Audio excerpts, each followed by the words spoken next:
रश्मि की सास उससे बहुत काम कराती थी और वो इस बात से बहुत परेशान हो गई थी। एक दिन सास कहती है, बहू, रसोई का काम खत्म हो जाए तो मेरे कमरे में आ जाना, कमरे की सफाई करनी है। ये कहकर सास वहाँ से चली जाती है। ये सासू माँ भी ना एक के बाद एक काम देती ही जाती है, जैसे कि मैं कोई बोतल से निकली हुई जिन हूँ। रश्मि अपनी सास के कमरे में जाती है और स्टूल पर चढ़कर अलमारी से सामान निकाल रही होती है। अरे बहू, संभाल कर, मेरा सामान तोड़ मत दियो। वाह, इन्हें अपनी बहू की कोई चिंता नहीं है, सामान की पड़ी है कि वो ना टूट जाए। अब तो इनका सामान तोड़ना ही पड़ेगा। रश्मि सामान हाथ में पकड़ लेती है और नाटक करने लगती है। सास ये देखकर घबरा जाती है। अरे बहू, मेरा सामान बचाकर कहीं गिर न जाए। हाँ हाँ मम्मी जी, नहीं गिराऊंगी आपका सामान। रश्मि का सच में बैलेंस बिगड़ जाता है। अरे मेरा तो सच में बैलेंस बिगड़ रहा है। रश्मि स्टूल से नीचे गिर जाती है और उसका सर बेड से लग जाता है। रश्मि के सर में दर्द हो रहा होता है। वो बेहोश नहीं हुई होती है, लेकिन वो आंखें मूंद कर पड़ी रहती है। ये देखकर उसकी सास घबरा जाती है। अरे बहू, ठीक तो है ना? तो बोलती क्यों नहीं बहू? ये अच्छा मौका है, बेहोशी का नाटक कर लेती हूँ, काम से तो बच जाऊंगी। सास रश्मि को बेड पर लेटा देती है और अपने बेटे सूरज और डॉक्टर को फ़ोन करती है। वे दोनों कुछ ही देर में घर आ जाते हैं। सर पर चोट आने की वजह से ये बेहोश हो गई है। मैं कुछ दवाइयाँ लिख कर देता हूँ, ये मंगा लीजिएगा। उफ, वो ठीक हो जाऊंगी तो फिर से काम करना पड़ेगा। क्या करूं? अरे हाँ, ऐसी तरकीब निकाली है जिससे काम भी नहीं करना पड़ेगा और मेरी प्यारी सासू माँ को भी सबक सिखाने का मौका मिल जाएगा। डॉक्टर चले जाते हैं और रश्मि होश में आती है। तब वो बच्ची बनकर याददाश्त खोने का नाटक करने लगती है।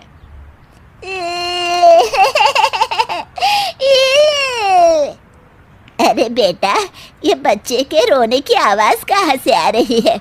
हाँ माँ, मैंने भी आवाज़ सुनी। फिर से रोने की आवाज़ आती है। अरे, ये तो मेरे कमरे से आ रही है। वो दोनों कमरे में आते हैं तो रश्मि रो रही होती है और बच्चों की तरह हरकतें कर रही होती है। दोनों उसे देखकर हैरान रह जाते हैं। मेरे मम्मी जी पापा कहाँ है? मुझे आइसक्रीम खानी है। अरे सूरज, ये तो बच्चों की तरह बर्ताव कर रही है। हाँ माँ, लगता है चोट लगने से इसके दिमाग पर असर हुआ है। आप लोग कौन है? मुझे मम्मी के पास जाना है। अंकल अंकल, मुझे मम्मी के पास जाना है। अंकल? अरे रश्मि, मैं तुम्हारा पति हूँ, क्या तुम्हें याद नहीं है? पति क्या होता है अंकल? और ये बूढ़ी आंटी कौन है? बूढ़ी आंटी? बूढ़ी किसको बोला? बूढ़ी को बूढ़ी नहीं बोलूंगी तो क्या बोलूंगी? तुझे तो अभी बताती हूँ मैं।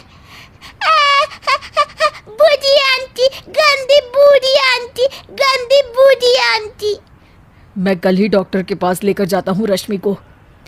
अगले दिन सुबह रश्मि की सास सारा काम खुद करती है और ये देखकर रश्मि को बड़ा मज़ा आ रहा होता है। अरे वाह, इस नाटक में तो बड़ा ही मज़ा आ रहा है।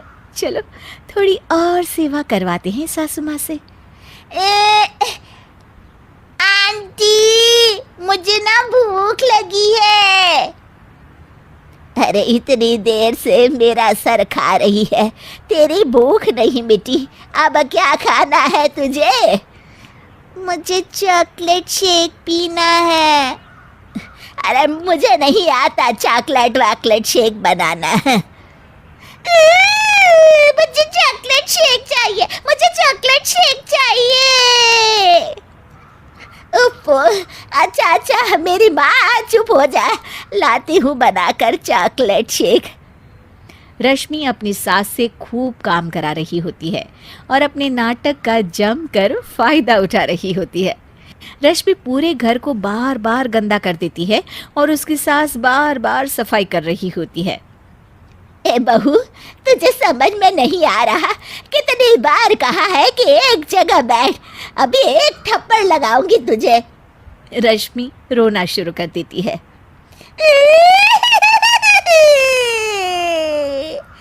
अरे अच्छा बाबा, माफ कर दे, मत रो। तुझे जो करना है कर, पर रो मत मेरी माँ। रश्मि अपनी सास की नाक में दम कर देती है। कुछ देर बाद सूरज फिर से डॉक्टर को लेकर आते हैं और डॉक्टर पूरी तरह रश्मि की जांच करता है। मुझे लगता है कि इनको हॉस्पिटल में ले जाकर स्कैन करना होगा, तभी कुछ पता चल पाएगा। बाप रे, मर गई। ये तो हॉस्पिटल ले जाने की बात करने लगे हैं। नहीं नहीं, मुझे हॉस्पिटल नहीं जाना। नहीं नहीं, मुझे हॉस्पिटल नहीं जाना डॉक्टर अंकल, गंदे अंकल, मुझे नहीं जाना। डॉक्टर तभी एक इंजेक्शन निकालते हैं और रश्मि को लगाने जा रहे होते हैं। नहीं नहीं, मुझे इंजेक्शन मत लगाइए डॉक्टर, मुझे इंजेक्शन से बहुत डर लगता है। मैं तो नाटक कर रही थी, मैं बिल्कुल ठीक हूँ। डॉक्टर और रश्मि की सास और पति एकदम दंग रह जाते हैं और रश्मि के इस नाटक का हो जाता है दी एंड।